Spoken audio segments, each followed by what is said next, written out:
Welcome to the Foreign Press. First of all, I just want to say I'm alive, and you're all witnesses. And now that I dispatched this piece of fake news, I want to give you an update on Operation Roaring Lion.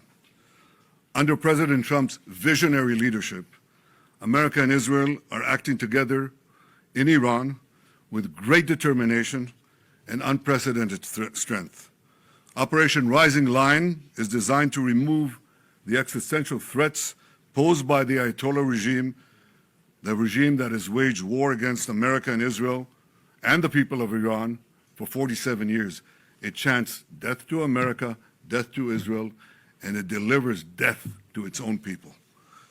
Our goals are three. One, removing the nuclear threat. Second, removing the ballistic missile threat, and removing both of these threats before they're buried deep underground and become immune from aerial attack. And third, this means creating the conditions for the Iranian people to grasp their freedom, to control their destiny.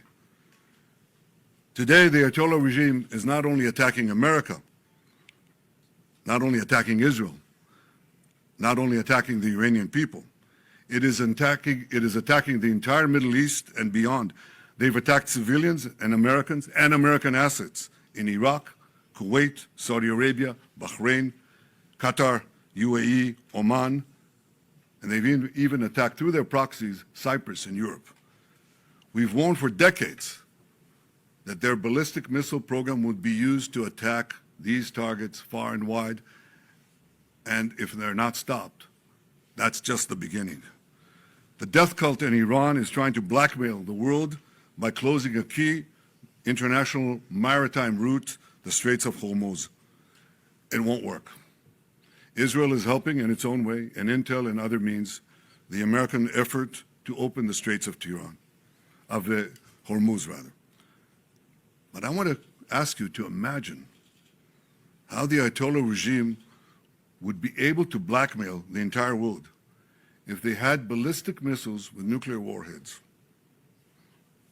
Just imagine what they would do. Look at what they're doing now and imagine what they would do if they had ballistic missiles, international range ballistic missiles, and nuclear-tipped warheads.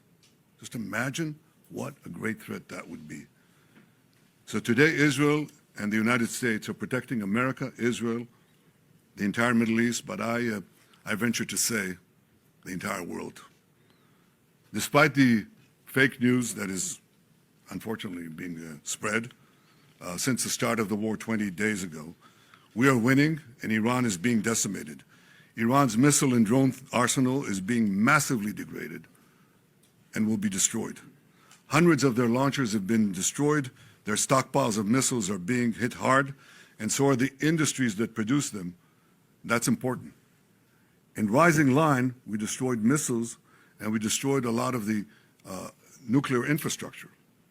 But what we're destroying now are the factories that produce the components to make these missiles and to make the nuclear weapons that they're trying to produce. We're wiping out their industrial base in a way that we didn't do before. Iran's air defenses have been rendered useless.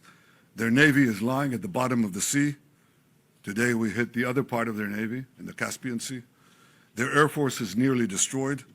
Iran's command and control structure is in utter chaos. And I can tell you that there's still more work to do, and we're going to do it. And I want to close these opening remarks with one other fake news, and that is that Israel somehow dragged the U.S. into a conflict with Iran. Does anyone really think that someone can tell President Trump what to do? Come on. President Trump always makes his decisions on what he thinks is good for America, and may I add, I think what is also good for future generations. In this case, those interests are absolutely clear, and so is the clarity of our achievements. Together in close coordination with President Trump, close coordination between America and Israel, our militaries, our intelligence services, we're achieving goals in lightning speed. But I want to say another word. It's been said that for 40 years, I've been saying that Iran is a danger to Israel and a danger to the world. That is true. You know who else said that? President Trump. 47 years ago, when the Iranian thugs took over the American embassy, he said how dangerous this regime is.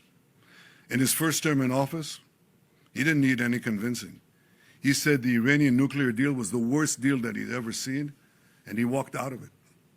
Right before his second term, before he was reelected, I went to see him in Mar-a-Lago. The first thing he said to me was, "Bibi, we've got to make sure that Iran doesn't have nuclear weapons." He said that to me. I didn't say it to him. He didn't need any convincing there either. Now, why did he say that? Because for more than 4 decades, this regime, as I said in the beginning of my remarks, is chanting death to Israel, death to America. But they say Israel is only the small Satan standing in their way. The great Satan is the United States of America. And these ideological fanatics, these lunatics, define their raison d'etre, their reason for being, is wiping out Western civilization and America that leads it. They have claimed the lives, they've maimed and wounded thousands of Americans in Iraq and Afghanistan. They killed the American Marines in Beirut. They bombed your embassies. They tried to assassinate the American president, Donald Trump, not once, but twice. Now they blackmail for oil. Just imagine what they would do, what they're capable of doing, if these lunatics had nuclear weapons and the means to deliver them to every American city and every European city and everywhere around the globe. This is a danger for the entire world. It's certainly a danger for Israel. It's certainly a danger for America. We see eye to eye on that. President Trump and I, Israel and America. But I think if people are honest, if leaders are honest, they would understand that we're not only fighting our fight, we're fighting their fight. I speak to dozens of world leaders. Dozens. They all know that. And privately, they all say that. They say that privately, but I say it publicly. The world owes a debt of deep indebtedness to President Trump for leading this effort to safeguard our future.